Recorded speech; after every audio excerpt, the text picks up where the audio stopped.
Sathya Sai Speaks, Volume 14, Chapter 41. Meditation, Part 1 of 2. To get at the core of God at His greatest, one must first get into the core of himself and understand his own smallness, for no one can know God who does not know himself. After seating oneself in a comfortable and stable posture, steadying the breath, pratyahara, withdrawing of the senses from the sense objects, and anganyasa, purification of all the organs of the body, is to be done.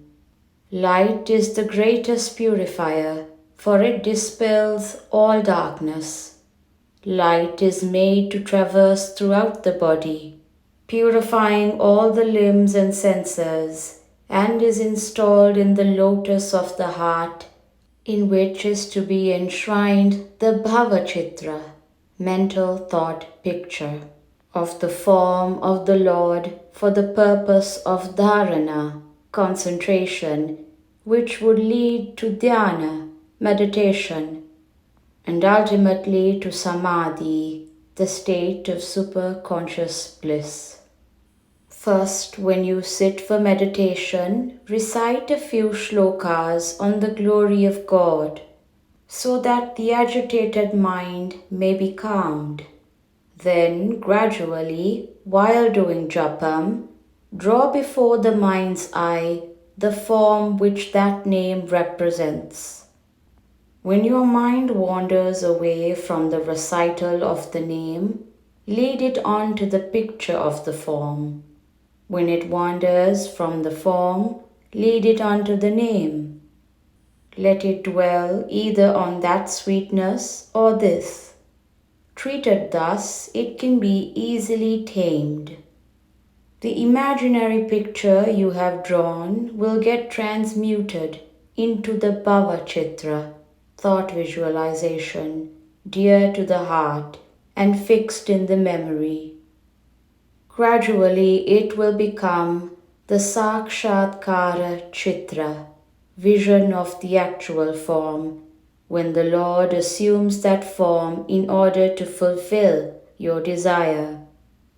This sadhana is called japa sahita dhyana, meditation cum recitation of name. And I advise you all to take it up, for it is the best form of dhyana for beginners. The body is a temple where God is installed. Within a few days you will fall in line and you will taste the joy of concentration. After about 10 or 15 minutes of this dhyana in the initial stages, and longer after some time, have some manana, contemplation on the shanti, peace, and the saukya, happiness, you had during the dhyana, meditation. The human body has been secured as a reward for many lives of meritorious activity. Being valued as a boat which can help us cross the ocean of samsara, constant change, it has to be tended with grateful reverence. The Bhagavad Gita calls the body kshetra, which means a field. One can sow holiness or sin, or gather a harvest according to the particular quality of what has been sown. Choose the crop you need before you sow the seed. Kshetra also means the entire earth. Another significant meaning of the word is a holy place. We say Kashi Kshetra, Prayag Kshetra, etc., to indicate that those places are sacred.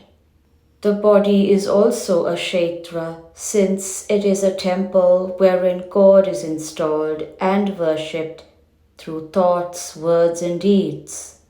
The temple has to be cleansed and kept healthy and pure. Use every sense organ within its limits. Purity is to be preserved and promoted not by multiple baths or by avoiding contact with others condemned as untouchables. You cannot be pure by the observance of the superficial taboo, don't touch. The body can be clean if washed with water. Speech can be cleansed if it is saturated in truth. Life can be purified if it is sanctified by tapas, religious austerity, and the intellect can be cleared of blemish through jnana, spiritual wisdom. Above all, the conviction that you are not the body but only a resident of the body has to grow in you.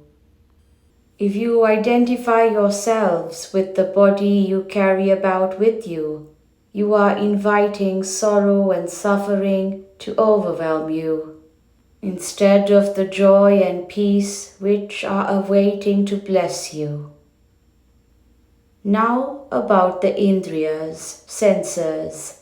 They are known as matras, which mean measures. For each sense has the capacity to cognize a certain measure of experience.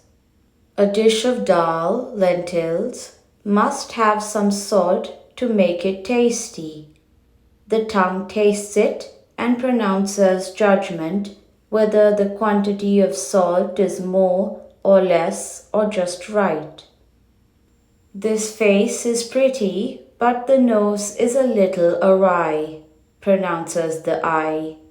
This song is sweet, but that one atrocious, declares the ear.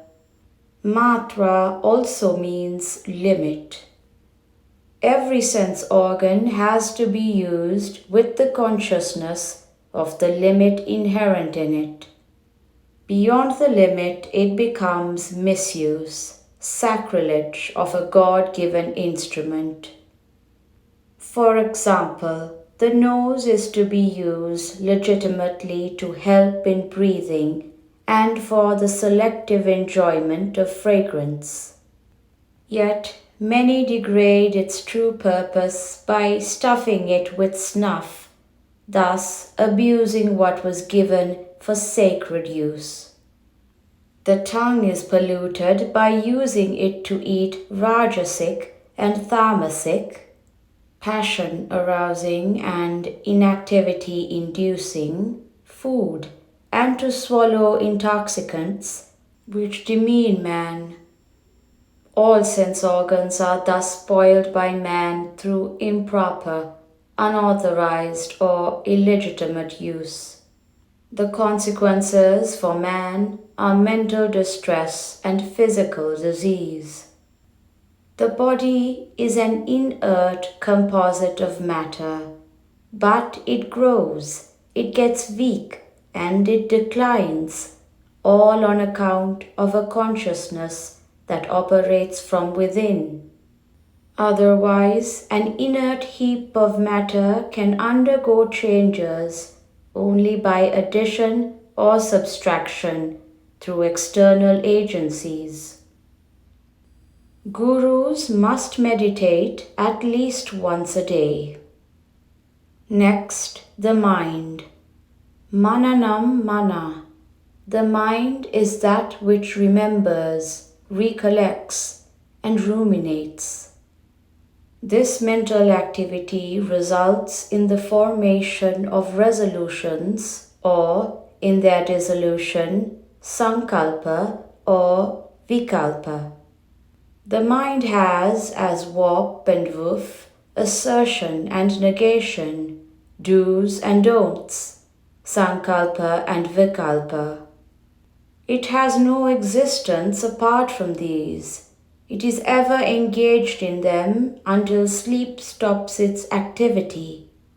Sometimes, when the resolution or the determination behind the resolution becomes too strong, the mind overlaps its limits and man is rendered insane. In order to calm the mind and keep it on an even keel, dhyana is prescribed as a sadhana. Dhyana is the process by which the positive and negative aspects of the mind are regulated out of existence. Man enjoys unlimited bliss when the stage of nirvikalpa samadhi, higher stage of superconscious state of bliss, is reached. A taste of this is offered to man during his sleep, dreamless sleep, when no wish or want, no desire or denial can disturb him. How much more satisfying should be the bliss when we attain the nirvikalpa stage through dhyana. The ananda, bliss, that fills us then is characterized as bhavatitam triguna rahitam, beyond the range of imagination, without any trace of the three types of attributes. You who have dedicated yourselves as gurus to lead the children into light must practice the discipline of dhyana at least one session a day in order to earn this bliss and equanimity. Those who have earned the gift of Ananda alone can confer Ananda on others. How can a mendicant support another mendicant? No beggar can make another beggar rich. A person rich in Ananda can share Ananda with those around him. Therefore, your duty as gurus is firstly to earn and secondly to offer Ananda. A life of sadhana is a must to every guru. The role of guru is a blessing of God. There are three groups of sadhanas which you have to take up: personal, social, and universal. Vyakti, Samaja, and Vishwa. A single flower cannot constitute a garland, nor a single tree a forest, nor a single individual a society. The individual's spiritual success, his beneficent nature, and his virtues, when pooled with those of many others, become the wealth of society, the common property of all. Each one has to revere and serve all. The divine in each is pulled into the concept of the infinite divine. The guru should not give room to conceit in his heart. As the indispensable teacher of innocent, illiterate, and half-blind children, the guru should not occupy a chair of authority. Egoism is the throne which is proudly appropriated by authority. Be humble before the children and renounce the throne of power. This is the sadhana for you. Revere the role of a guru as a blessing of God. This attitude alone can ensure the success of the journey for the individual, the society, and the world. End of part 1 of 2. All India Bal Vikas Gurus Conference, November 21st, 1979.